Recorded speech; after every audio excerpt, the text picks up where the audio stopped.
আজ বৃহস্পতিবার। আল্লাহ তাআলা অসংখ্য বান্দাবান্দিকে ক্ষমা করবেন। আজ বৃহস্পতিবার, আল্লাহ অসংখ্য বান্দাবান্দির দোয়া কবুল করবেন। আজ বৃহস্পতিবার দিনে আল্লাহ তাআলার রহমতের দরজা খোলা আছে। আপনারা আজ বৃহস্পতিবার আসরের নামাজের পরে ওই নামাজ স্থানে বসে বসে এই 7টি দোয়া পড়তে ভুলবেন না।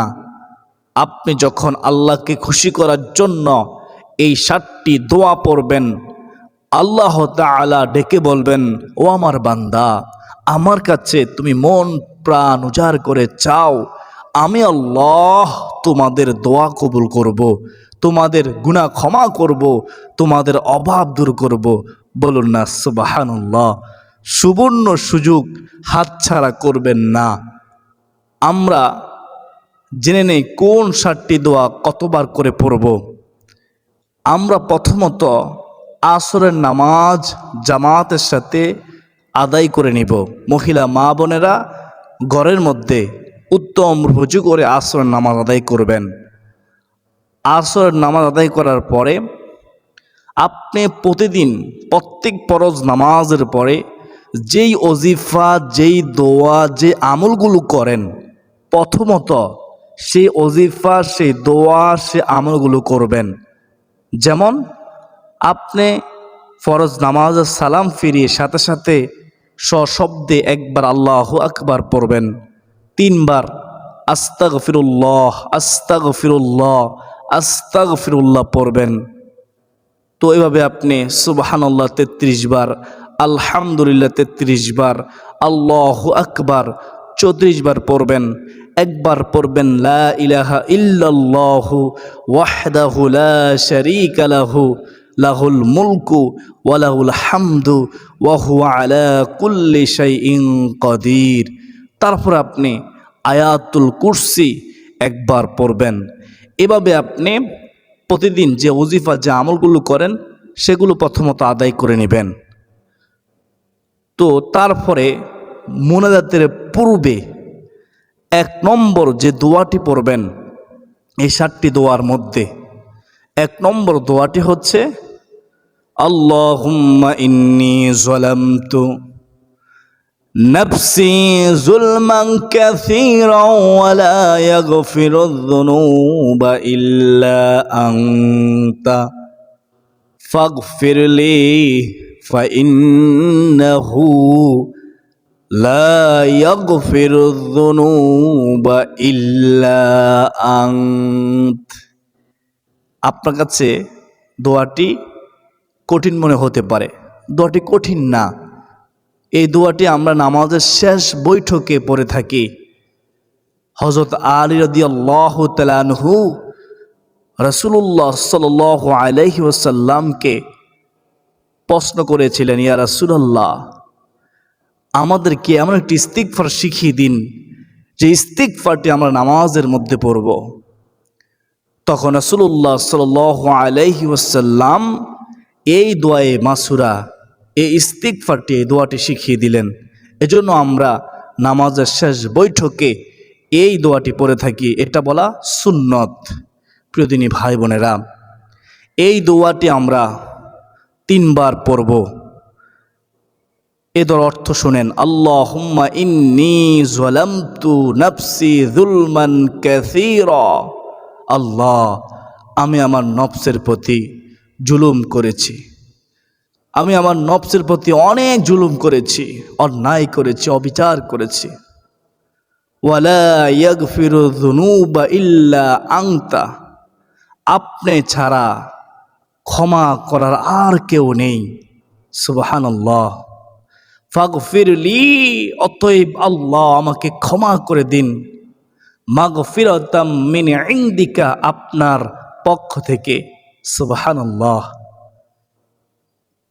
ওয়ারহামনি ইন্নাকা আনতাল গফুরুর রহিম, এবং আমার প্রতি রহম করুন, দয়া করুন, নিশ্চয় আপনি ক্ষমাশীল, আপনি রহিম, আপনি দয়াময়। সুবহানাল্লাহ। এই ইস্তিগফারটি, এই দোয়ায়ে মাসুরাটি 3 বার পড়বেন। এখন আমরা জানব 2 নম্বর দোয়া, সেটা হচ্ছে সুবহানাকা আল্লাহুম্মা ওয়া বিহামদিকা ওয়া তাবারাকা ইসমুকা ওয়া তাআলা জাদ্দুকা ওয়া লা ইলাহা গায়রুক। এই দোয়াটি আমরা আল্লাহু আকবার বলার পরে যখন আমরা হাত বাঁধি নামাজের প্রথম রাকাতে, আমরা প্রথমে সানা পড়ি, তারপরে আউযুবিল্লাহ বিসমিল্লাহ পড়ি, তারপরে সূরা ফাতিহা পড়ি, তারপর অন্য যে কোনো একটা সূরা পড়ি। এই সানা, এই দোয়াটি আমরা 3 বার পড়ব। সুবহানাকা আল্লাহুম্মা ওয়া বিহামদিকা, অর্থ কি? হে আল্লাহ, তুমি পূত পবিত্র। হে আল্লাহ, সমস্ত প্রশংসা তোমার জন্য। ওয়া তাবারাকা ইসমুকা, এবং তোমার নাম সমূহ অতি বরকতময়।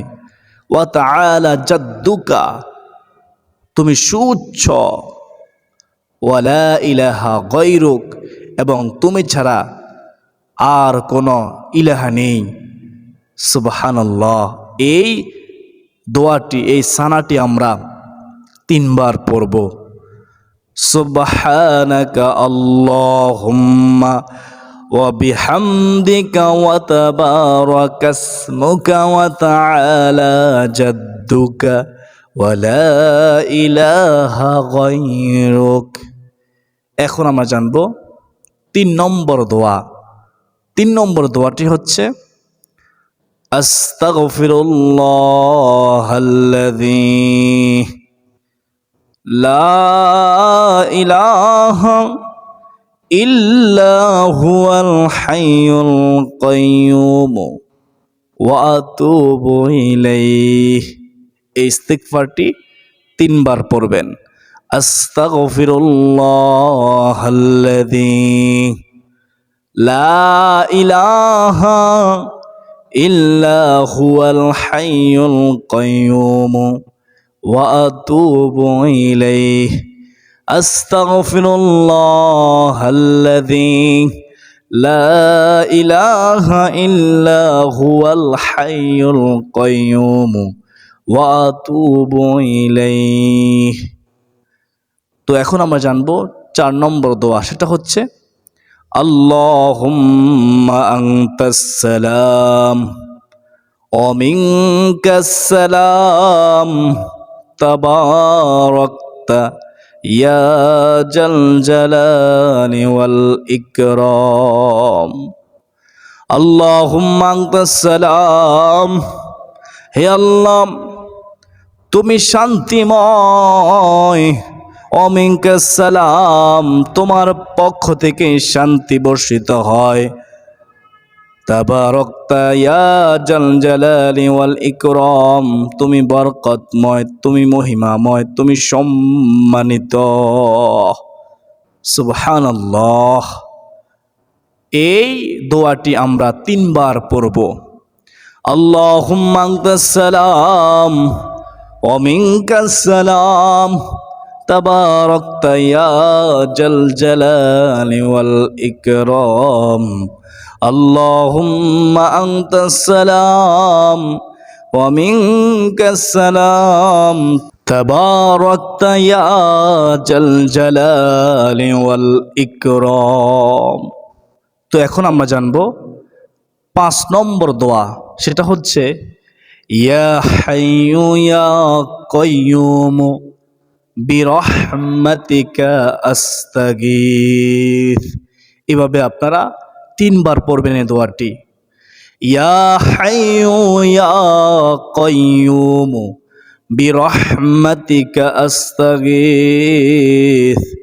রাসূলুল্লাহ সাল্লাল্লাহু আলাইহি ওয়াসাল্লাম এই দোয়াটি যখন কঠিন বিপদে পড়তেন, বিপদের সম্মুখীন হতেন, সাথে সাথে এই দোয়ার মাধ্যমে আল্লাহ তাআলার কাছে সাহায্য চাইতেন। সুবহানাল্লাহ। নবীজি সাল্লাল্লাহু আলাইহি ওয়াসাল্লাম পড়তেন, সাহাবায়ে কেরামগণ দোয়াটি পড়তেন, আমাদেরকে হাদিসের মাধ্যমে পড়ার জন্য উৎসাহিত করেছেন। তো এই দোয়াটি আমরা বিশ্বাস রেখে আল্লাহকে খুশি করার জন্য, নবীজি প্রেম ভালোবাসা মোহাব্বত অন্তর রেখে আমরা 3 বার পড়ব। ইয়া হাইয়ু ইয়া কাইয়ুম বিরহমাতিকা আস্তাগীস ইয়া জাল জালালি ওয়াল ইকরাম ইয়া হাইয়ু ইয়া কাইয়ুম বিরহমাতিকা আস্তাগীস ইয়া জাল জালালি ওয়াল ইকরাম। এখন আমরা জানবো 6 নম্বর দোয়া। এই দোয়াটি 3 বার পড়ব। 6 নম্বর দোয়াটি হচ্ছে ইয়া আরহামার রাহিমিন ইয়া আরহামার রাহিমিন ইয়া আরহামার রাহিমিন। এভাবে পড়বেন 3 বার। সর্বশেষ 7 নম্বর দোয়াটি হচ্ছে ইসমে আজম। এই দোয়াটি সম্পর্কে কিতাবের মধ্যে রাসূলুল্লাহ সাল্লাল্লাহু আলাইহি ওয়াসাল্লাম শপথ করে বলেছেন দোয়া কবুল হবেই হবে। সেই ইসমে আজমটি আপনি একবার পড়বেন। আল্লাহুম্মা ইন্নী আসআলুকা বিআন্নী আশহাদু আন্নাকা আনতাল্লাহু লা ইলাহা ইল্লা আনতাল আহাদুস সামাদুল্লাযী লাম ইয়ালিদ ওয়া লাম ইউলাদ ওয়া লাম ইয়াকুল লাহু কুফুয়ান আহাদ। আপনার কাছে কঠিন মনে হতে পারে, কয়েকবার শুনলে পারবেন, এটি একবার পড়বেন। এটাকে ইসমে আজম বলা হয়। আমরা সবাই জানি ইসমে আজম এত শক্তিশালী একটি আমল। ইসমে আজমের মাধ্যমে আল্লাহকে ডাকলে আল্লাহ ডাকে সাড়া দেয়। ইসমে আজমের মাধ্যমে দোয়া করলে দোয়া কবুল করা হয়। বিপদে পড়ে এই দোয়ার মাধ্যমে আল্লাহর কাছে সাহায্য চাইলে বিপদ আপদ দূর করেন। এটা ইসমে আজম। আমি আরেকবার বলতেছি, খেয়াল করে শোনেন। আল্লাহুম্মা ইন্নী আসআলুকা বিআন্নী আশহাদু আন্নাকা আনতাল্লাহু লা ইলাহা ইল্লা আনতাল আহাদুস সামাদুল্লাযী লাম ইয়ালিদ ওয়া লাম ইউলাদ ওয়া লাম ইয়াকুল লাহু কুফুয়ান আহাদ। আল্লাহ তুমি কবুল করো। এইভাবে আপনি ইসমে আজম একবার পড়বেন। তো সর্বশেষ 2 হাত তুলে দোয়া কবুলের সময়ে আপনি আল্লাহর কাছে দৃঢ় বিশ্বাস রেখে দোয়া করবেন, মুনাজাত করবেন। মহান রব আল্লাহ তাআলার দরবারে কোনো জিনিস অভাব নাই।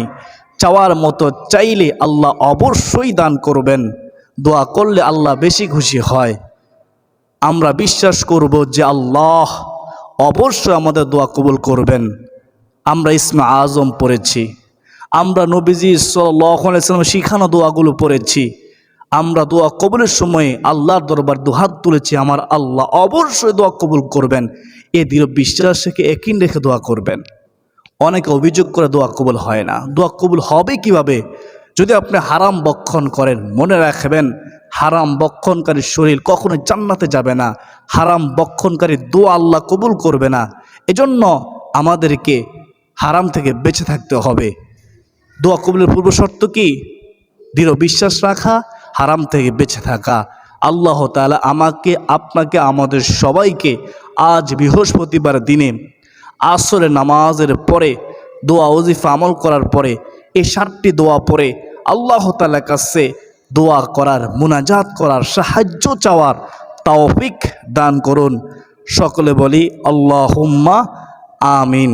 আমরা সবাই সবার জন্য দোয়া করব। সবচেয়ে বড় সুসংবাদ হচ্ছে, আপনি যখন কোনো মুমিনের জন্য দোয়া করবেন, কোনো মুসলমানের জন্য দোয়া করবেন, তখন রহমতে নূরের ফেরেশতারা আপনার জন্য আল্লাহর দরবারে দোয়া করবে। রহমতের ফেরেশতার জবান পবিত্র, তাদের দোয়া আল্লাহ ফেরত দিবে না। তো আমাদের উচিত সদা সর্বদাই একজন মুমিন অপরজন মুমিনের জন্য দোয়া করা। আল্লাহ তাআলা আমাদের সবাইকে সকলের জন্য দোয়া করা তৌফিক দান করুন, আমিন। ওয়া মা আলাইনা ইল্লাল বালাগ। আসসালামু আলাইকুম ওয়া রাহমাতুল্লাহি ওয়া বারাকাতুহু।